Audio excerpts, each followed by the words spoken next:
নমস্কার, আমি জগন্নাথ বন্দ্যোপাধ্যায় কণ্ঠ চ্যানেল থেকে বলছি। আমাদের রাজ্যটি ভাই কবে এমন হবে? ফলকনামায় যাচ্ছি বসে, যাব হায়দ্রাবাদ, মহানদী পেরিয়ে গেলাম, এলো চিল্কা হ্রদ। সারা রাত্রি ঘুমিয়েছিলাম, এখন সকালবেলা সূর্যদেব ঘুম ভাঙালো, দেখি প্রকৃতির খেলা।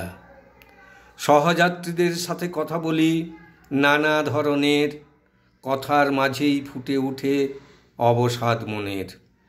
কেউ বা যায় ডাক্তার দেখাতে, কেউ বা চাকরির স্থলে, মনটা তাদের খুবই খারাপ, যাচ্ছে মা বাবাকে ফেলে।